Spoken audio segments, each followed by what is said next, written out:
Le soutien à Gérard Depardieu continue de diviser le monde de la culture, comme en témoigne la tribune publiée dans Le Figaro, le soir de Noël. Cependant, une contre-tribune avec 600 signataires relayée par Le Parisien, le vendredi 29 décembre a semé le trouble parmi les signataires du texte en raison de l'idéologie de son auteur, Yanis Ezziadi, révélé par Le Monde. Cet éditorialiste du magazine conservateur Causeur, fondé par Elisabeth Lévy, est décrit comme un relais des sphères identitaires et réactionnaires, et il est proche de Sarah Knafo, conseillère et compagne d'Éric Zemmour, comme l'a rapporté le Journal du Soir le 28 décembre.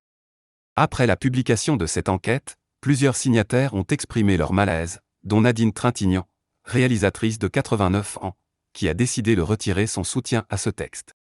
Dans une déclaration au journal Le Point, le vendredi 29 décembre 2023, elle explique « J'ignorais qui était l'auteur de cette tribune lorsque je l'ai signée.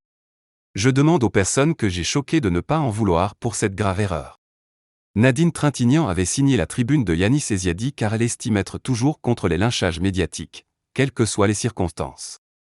Les signataires de la tribune du Figaro affirment que Gérard Depardieu est probablement le plus grand des acteurs. Le dernier monstre sacré du cinéma. Il dénonce le lynchage médiatique dont il est victime, ainsi que le torrent de haine qui s'abat sur lui sans nuance, au mépris de la présomption d'innocence dont il aurait bénéficié s'il n'était pas une figure emblématique du cinéma. Il conclut en demandant de ne pas effacer Gérard Depardieu, car en s'attaquant à lui, c'est l'art lui-même qui est attaqué.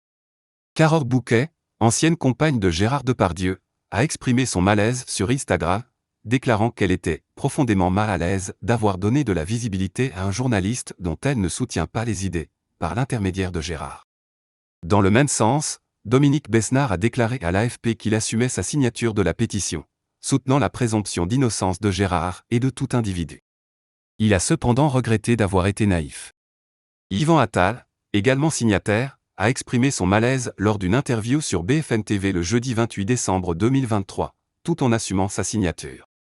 Il a déclaré « J'ai signé cette pétition qui ne me convient pas totalement, mais il y avait quelque chose de plus fort que ce qui me dérangeait dans cette pétition. » Il affirme avoir demandé à ceux qui ont rédigé la pétition de reformuler certains points, mais ils ont refusé.